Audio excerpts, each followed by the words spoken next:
we're not thinking through the second and third order consequences of what we're doing. We're just reacting. And so to Friedberg's point, first of all, we have to realize this was more than just sanctions. This was a complete severing of economic ties. I mean, basically every Western country pulled up stakes out of Russia.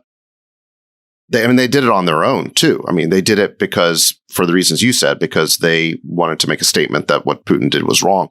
So every Russian who was working for one of these companies basically got fired and all the stores closed and so on. So I think it is, the repercussions of it are going to be severe. However, these things, the economics of it take time to play out. And so do I think it creates pressure on Putin to make a deal? Yes. But, if this is going to be determined on the battlefield one way or another in the next month, do I think it has time to operate in that time frame?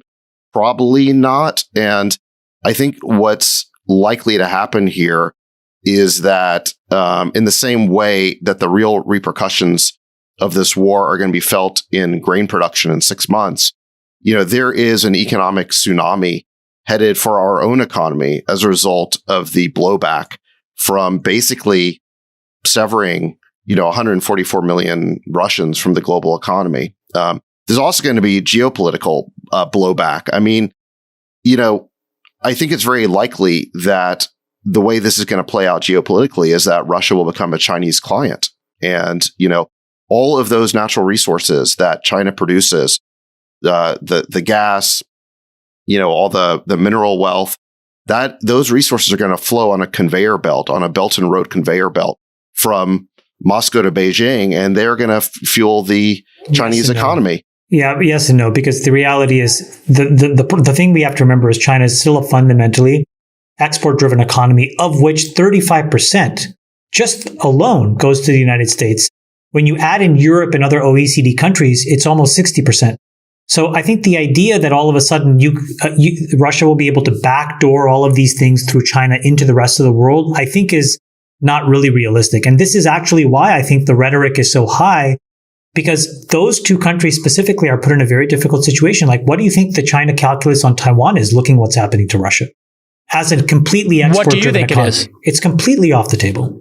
Completely off the table. They would never consider invading Taiwan knowing that it would put Apple in a position, or other companies that are entwined in the Chinese economy. I think they would have to. Again, I've said this before. Everybody was always, sort of like lambasting economic sanctions. Even on this pod, people are like, it's never going to work. It doesn't do anything.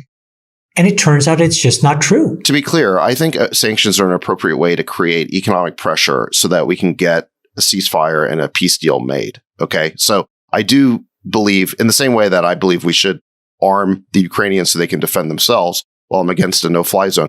The issue is just, are we actually using the leverage that we're creating to drive this process to a success? I'm talking the ceasefire process to a successful resolution. Because if we just make this the new normal, which is,